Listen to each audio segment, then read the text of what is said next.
성령님의 역사로 누리는 최상의 행복 중 두 번째로 애통하는 자는 복이 있나니 그들이 위로를 받을 것이며 라는 말씀을 함께 깊이 묵상하기를 소망합니다. 첫째, 무엇으로 애통해야 하는 사람이 되어야 할까요?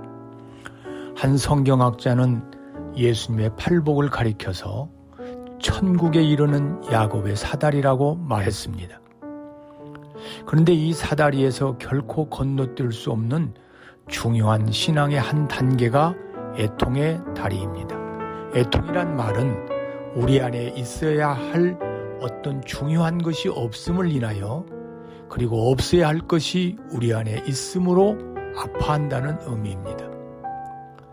마태복음 5장 3절에 심령이 가난한 자란 영적인 가난을 말하듯 애통하는 자도 영적인 애통을 말하는 것입니다. 다윗은 시편 51편에서 무릇 나는 내 죄의 과를 아오니 내 죄가 항상 내 앞에 있나이다고 고백합니다. 그는 하나님 앞에서 자신의 죄를 보았습니다. 그리고 하나님과 친밀한 사랑의 관계를 맺을 수 없는 자신의 죄를 보면서 아파하며 죽게로 돌아가길 열망합니다. 시편 6편 6절에 내가 탄식함으로 피곤하여 밤마다 눈물로 내 침상을 띄우며 내 혀를 적시나이다고 자신의 괴로움을 표현합니다. 이것이 애통하는 자의 모습입니다.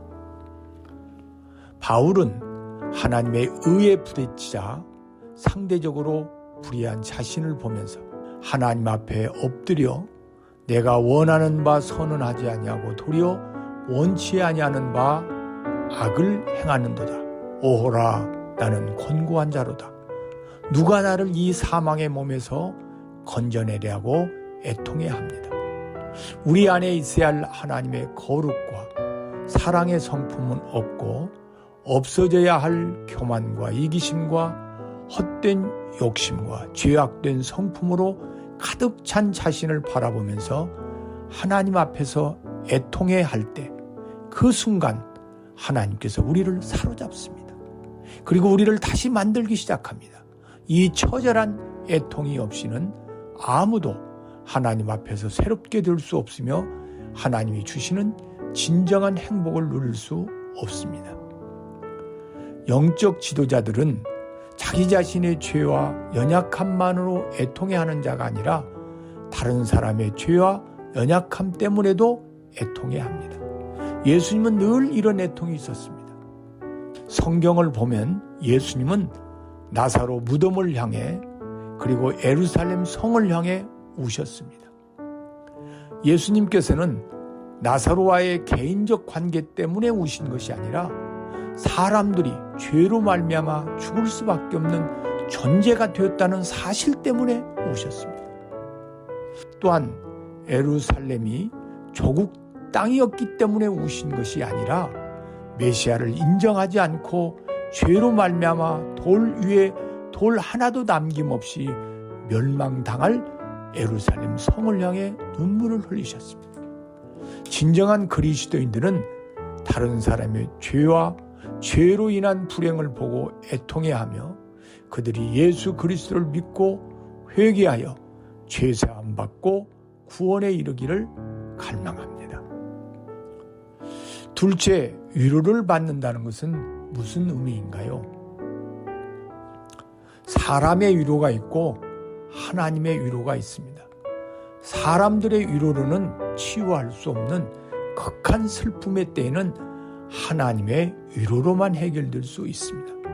여기서 위로라는 말은 헬라어로 파라카레오란 말인데 곁으로라는 말과 부른다는 말의 합성어로 하나님 곁으로 불러준다는 뜻입니다.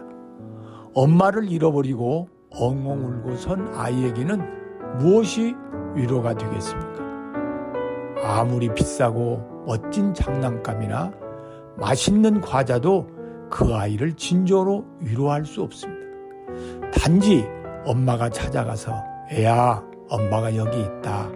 울지 말고 어서 이리 오너라 하고 덥석 안아줄 때 엄마의 품에서 위로를 얻고 그 아이는 눈물을 그치게 될 것입니다. 애통하는 자에게도 마찬가지입니다.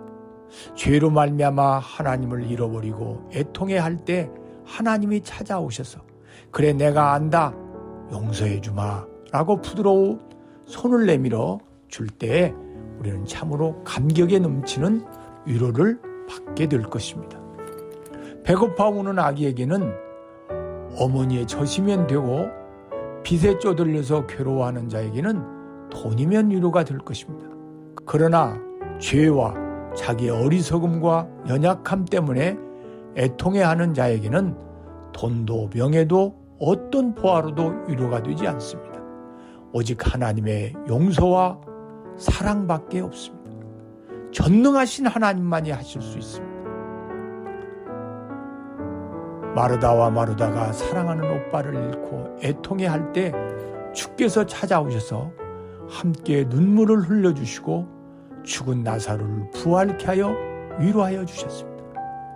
예수님을 저주하고 맹세하고 부인한 베드로가 자신의 죄책감과 어리석음과 연약함에 애통할 때 주님이 찾아오셔서 그의 이름을 부르시며 변함없는 사랑을 확인시켜 위로하여 주셨습니다.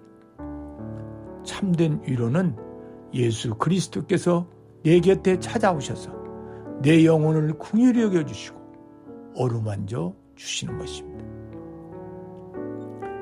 오직 주님만이 진정한 나의 위로자입니다. 지금 이 세상에서 뿐만 아니라 영원한 나의 위로자이십니다. 우리가 하나님을 향하여 마음을 열고 애통해할 때 하나님은 우리의 위로자가 되셔서 성령의 충만으로 기쁨과 소망과 평안을 주십니다. 이때가 진정 행복한 때입니다. 나는 하나님 앞에서 애통해한 적이 있는가? 사람들의 영혼을 위해 애통한 적이 있는가? 주님의 위로를 받은 적이 있는가? 없다면 왜 위로가 없다고 생각하는가? 묵상해 봅시다. 죄를 애통해하지 않을 만큼 깨끗한 사람은 아무도 없습니다.